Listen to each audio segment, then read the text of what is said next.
Hello, everybody. I'm Larry Ridley, and this is the NFL on EA Sports. We've got a good one on tap today, and there's going to be two quarterbacks ready to get it done on the gridiron. It's Wilson's Seahawks going up against Palmer's Cardinals.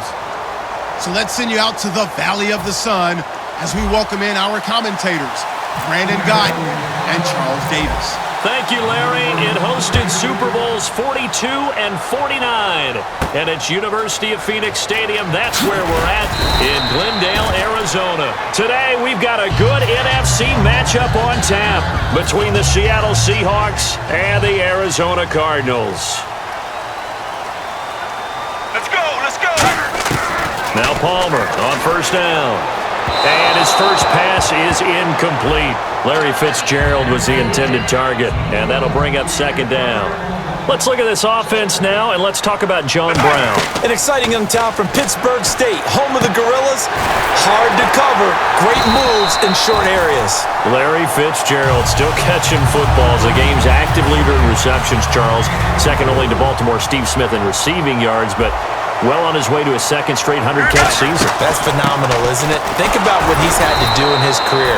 Staying healthy, taking care of his body, doing a great job in the film room to learn what defensive backs like to do and setting them up and beating them. His career is absolutely off the charts, and he went from an outside receiver to a slot guy. You name it, Larry Fitzgerald's done it. Oh, nearly picked. And maybe lucky there. This guy doesn't drop many defensively. Third down. Partner, your thoughts on this D-line? I love a unit that can control the run and get after the passer. Oh, he tried to pitch it, and the ball's loose. And the Seahawks have picked it up. And without a doubt, not the way they pictured that opening drive unfolding. No, they were making progress. They weren't exactly in high gear, but they were making a few yards along the way. And now that they've coughed it up, you got to go back to the sidelines and regroup a little bit. Complete. Richardson has it. It'll go as a gain of 12. And it's good enough for a Seattle first. Well, if you do read man coverage, Brandon, the drag route's a pretty good one to run against it because you're running away from people on it. They'll run the option left. And he is going to lose yardage here. That's going to go as a loss of 2, and it'll be second down. And they're behind the sticks here a bit now, dealing with a 2nd and 12. On second down, here's Wilson. This complete to Lockett. And he'll get it down this time to the 17. Oh, and the defender took some liberties there with a late hit, roughing the passer. The league has done a great job of defining what is a late hit and illegal contact on a quarterback. The defenders really have to get in line. From the shotgun, Wilson. Oh, the ball comes out on the hit, but they'll say it's incomplete. Jimmy Graham, the intended receiver. That'll bring up second down.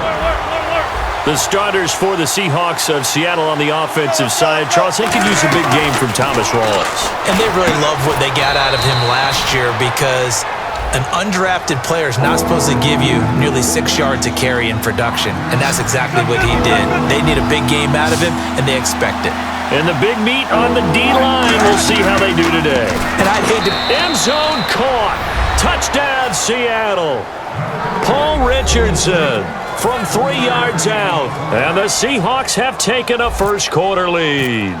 So on 3rd and medium, they dial up the pass, and it works to hit the end zone. And it's really not a surprise to me. That's a throwing down in the NFL because of how tough it is to run the football. But what offenses like to do is still show run formations to make them respect it and throw out of those. In this case, they took a nice shot at the end zone and made it pay off. Arizona getting ready to go as they take the field.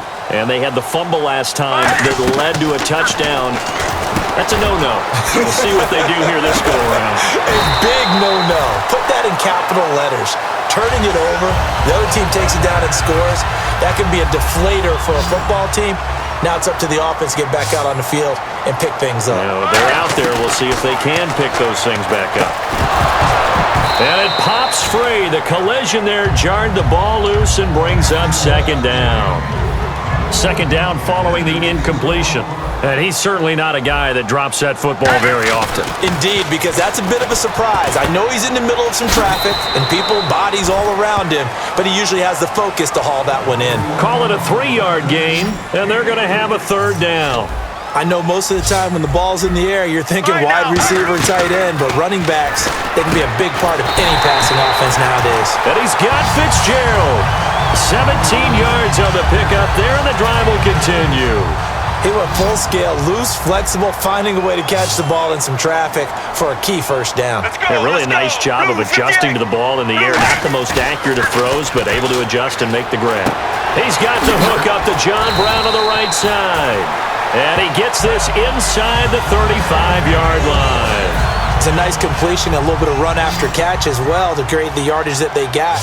But it is so tough to cover that route, the drag route, because they run it at varying speeds. Because the key is to create hesitancy on the defender's part. Always so empathetic for those DBs, aren't you? Just a 1-yard pickup on the play, and it'll be second down. When you see zone defense and you know you've got a drag route on as your primary call, you got to be really careful as a passer about how far you let your guy go because he might wander into some tough coverage. The intended receiver was David Johnson, and that takes us from second to third down. So many offenses want to include their running backs into their passing offense and be able to swing the ball out or check it down to them. But sometimes those guys are just not as comfortable catching the ball as they are running it. Looked like they had an opportunity for a big play across the middle. Now hold everything here. We're going to get a timeout by the offense. So as they take it over, we step aside. And a tough ask here. They're going to go for it on 4th down and 9. They come out with one back and 3 tight ends. Now it's Palmer.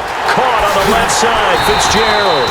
And he carries this one all the way down to the 9. Ready to go now in the second quarter. Brandon Gaudin, Charles Davis. It's the Cardinals in possession of the football, and they've got it here with a first down. And the next snap coming inside the red zone here. All right, now. They go play action here on first down. That's caught at the 1. Give him 8 on the play, and that'll make it second and goal. Seeing that play and understand just how tough it is to cover tight ends, especially the ones running around the NFL nowadays, makes me glad I didn't make it in that league. I would have had a really difficult time. But now you get to sit up here with me. Yeah, and that's fun, isn't it? And what a really nice gain right there on first down for them. And he is in for 6. Touchdown, Cardinals. Carson Palmer taking it in. And the Cardinals are just an extra point away from tying this game. It's good, and we're all tied at 7 apiece.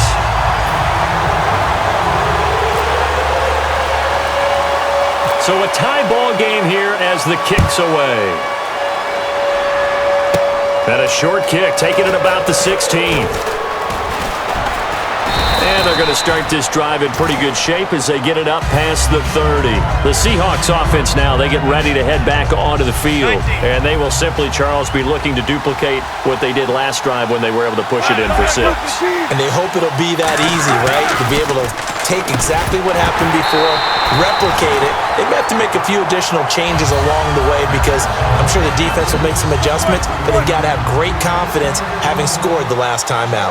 All right, as we sit here right now, let's look after Week 15 teams that are in. Seahawks clinching NFC West, NFC East Cowboys in, AFC West Raiders, and then, of course, the Patriots out of the AFC East. Who do you like? I tell you what, it's still hard for me to go against the Patriots, even though we know that Gronk won't play throughout the playoffs. They know how to adjust better than any team in football. But Dallas, I know people want to find a way to knock them out of this deal.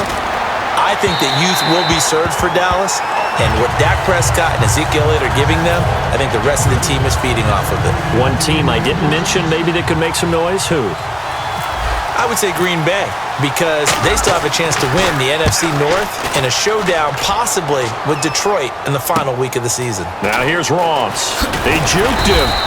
Well, he wasn't too far from breaking that. Officially, give him 15. And the Cards will take over 1st and 10. Arizona getting ready to go as they take the field. On 1st and 10, it's Palmer. Fitzgerald bringing it in over the middle. 11 yards for number 11. Anytime you call man coverage against Larry Fitzgerald, you're really holding your breath as a defensive guy because his ability to run such precise routes and use that big frame that he has, that body against you, it's going to be very difficult to break passes up against him. Yeah, when you make 9 Pro Bowls in your first 12 years, you might want to give him a little bit more coverage than that. Yeah, it's not just athletic ability. He's a thinking man's receiver as well.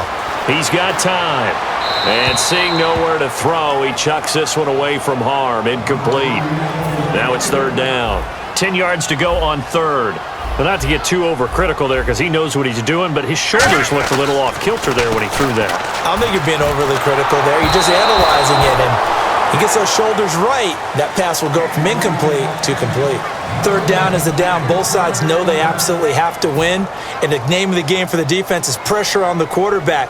But pressure on the quarterback with contact, that's how you end up winning it. And look at this. It's a fake. Into a double team, and it's intercepted. Picked off by Deshaun Shedd. And they are going to set up shop at the 40-yard line. The Seattle offense now set to come back out on the field. And a tight game after punting last time. See if they can get something going on this drive. As they head to the field now, with the game this close, you got to feel there's a sense of urgency for them going on offense right now. But they have to do it without letting panic creep in and affect their play. And the grab made by Doug Baldwin. 12 yards there as they move the chains. Fresh set of downs here. I don't care how many times you tell the story, it never loses its luster for me. Doug Baldwin, undrafted out of Stanford, and plays like a #1 receiver should in the NFL. I don't care how you cover him. I don't care that his size isn't great. He's the one that typically comes up with the football. Absolutely. His roots go all the way back to Gulf Breeze, Florida, where he's from, right on the water near Pensacola, and then, of course, to Stanford, and, boy, he's been good. Out of the gun, here's Wilson. Throwing the slant pattern here, complete. Give him 12 yards on that one. It earns him a fresh set of downs. So the offense has it 1st and 10. Some think that teams really won't throw a slant route unless you have a receiver that has a lot of stature to him. But sometimes the little guys, they get lost in there. People can't really locate them, and they run that quick cut on the slant, and oftentimes they can turn it into big plays. And we've arrived at the 2-minute warning here in half number 1. 2nd down, and the offense in search of 6 yards. On 2nd down, here's Wilson. And the hit jarred it loose. It's incomplete. That was a classic example of trying to run with the ball without securing the catch. He was thinking about those rack yards instead of making the catch first and then taking off. To throw is Wilson. And he's going to go down. They sack him back right around the 30. Frosty Rucker in there to drop him for a 6-yard loss, and that'll lead to a 4th down. Now look at this, 4th and 12, and they're going to line up to go for it. 1 receiver left, 2 to the right. They'll try and throw for it with Wilson. Wilson hit. It's loose. It's out. Fumble. And the possession is theirs at their own 43-yard line. Arizona. Now whistles come in. We're going to get a timeout here by the offense. So that means they're down to 1 remaining here as we head toward halftime.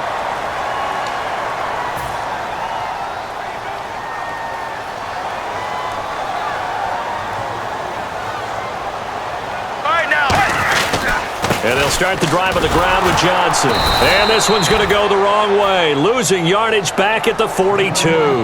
It's a loss of a yard there, and now 2nd down. A little bit of ground to make up for the offense as they face a 2nd and 11. And the offense there, the O-line, everybody really on offense, they were just manhandled at the point of attack. Yeah, you could pretty much call them all out, couldn't you? Almost by name, right? That was a very tough sequence for the offensive line. But how about that defensive front creating a new line of scrimmage and creating a lost yardage possibility? Creeping up on a minute to play in this first half. Here we go. Palmer now. And he can't come up with a pick. Nearly his 2nd of the game. Instead, 4th down. He's lucky to be getting that one back. After what they've done with him all day long with all the targets trying to go after him, he's obviously gotten smart and his pride has kicked in. Made a terrific play. Here comes the Cardinals punter now. On, we think, to punt, though he's faked it earlier, but he was unsuccessful. Now they're going to try this again. It's another fake. And this is incomplete. A huge gamble, and it does not pay off. Seattle now ready to march out of the field. And they got across the 50 last time, but fumbled and turned it over, so they'll be looking to have a short-term memory here, Mr. Davis. Not only a short-term memory, but a whole lot better ball security. Because if they take care of the ball, continue to move it, their chances of scoring some points, they got to feel pretty good about. They thought they had things moving in the right direction last time. Fumbles, they don't just affect you on offense, they affect your overall team because now your defense has to make that stand up. And he knocks the ball away, and it falls incomplete. Tremendous field position there and a perfect time to do exactly what they did. Take a shot at the end zone, and they went for the big play, just unable to complete it. Here's Wilson. He hits Jermaine Kearse. And brought down, but not before they're inside the 25. Now hold everything here. We're going to get a timeout by the offense. It's just their first, so they'll have 2 remaining here before we get to halftime. And able to push his way forward here for a good little gain. He'll get a nice chunk there on the first down run, and it's 2nd and 4. And quickly, they get to the line. Now Wilson on 2nd down. And that's incomplete. Clock stops with 10 seconds left. It looked like they had something there, but I think that he was thinking about running with the football before he actually hauled it in, and that led to a big drop. Play action. It's Wilson. And left side here, it's Graham. They give him 7 yards on the play, and they do pick up the conversion on 3rd down. So even though it's first down, here's the field goal unit on now to try to get 3 before halftime. And Hauschka's kick is good. And they take the lead here now at 10-7. So they kick it through to take the lead. There is a little bit of time left, though, here in the 2nd quarter. And while they're concerned about not giving up a big return or giving up points themselves going into the half, how good do they feel, though, putting points on the board themselves right near the end of the first half? Welcome back. Halftime over. We are ready for quarter number 3. Alongside Charles Davis, I'm Brandon Gordon. So both teams have their marching orders, and we'll get going again here in quarter number 3. So bad mistake there by the kickers. The ball goes out of bounds.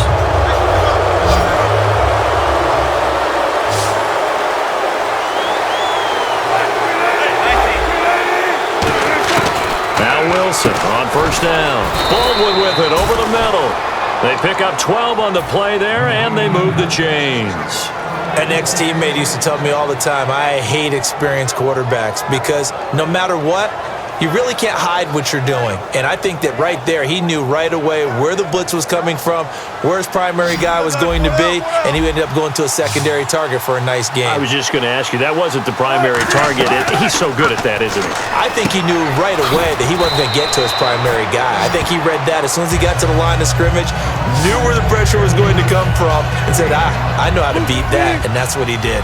And when you're playing a quarterback with some experience and some moxie, you enter the danger zone when you decide to blitz him. And no escaping this time as he'll go down. They got him for a sack. The corner blitz gets there as he goes down for a loss of 7. An extra DB added here for the Cards on 3rd. Blitz or play coverage. The grab made by Kearse over the middle. And he's able to get it to the 33. Good enough for a first down. Now the offense lining up 1st and 10. They hit that crossing route really well. Excellent timing, puts it right on him, and he keeps running. Yeah, turned it upfield for good yardage. Now it's Wilson. He gets it to Baldwin. It's a gain of 14 there, and it'll give the Seahawks a first down. Slant route's effective no matter who's running the route and catching the ball. But when you have a receiver of that stature, you have to be a little bit more precise throwing it. You don't have the same catch radius with the bigger targets. 7 yards on the pickup there, and it'll leave them with a 2nd and 3. Some runs are blocked so well, you almost forget that someone has to carry the ball to gain the yardage. The leverage by the offensive line to create space up front, really well done. And the stop will come inside the 5 at the 4. It's an 8-yard pickup, and it leads to a 1st and goal. We always talk about having to read defenses and how complicated that is. Well, this was an... And he will score. Touchdown, Seattle. Luke Wilson from 3 yards out. And the Seahawks add on to their lead. The big fella was the recipient there for that touchdown pass, and it seems like more and more the tight end is the guy you have to worry about most in the passing game. Hauschka now to send this one away following the score. That's fielded in the end zone. What a spin. Shreds the tackle. Well, conventional football 101, tells us if you don't get it back to the 20-yard line on a kickoff return, that's a disappointment. But some of these special teams coaches, with approval by the head coach, they give them full authority to go ahead and bring it out and try to be aggressive, almost what we call the green light, red light theory. Green light means go, red light means stop. Looks like he had green on that play. And a nice gain of 21 yards. Quarterbacks love slant routes because the receivers are breaking right into their line of vision, and receivers love them as well because they're getting the ball on the move and able to catch it and try and get upfield and gain additional yardage.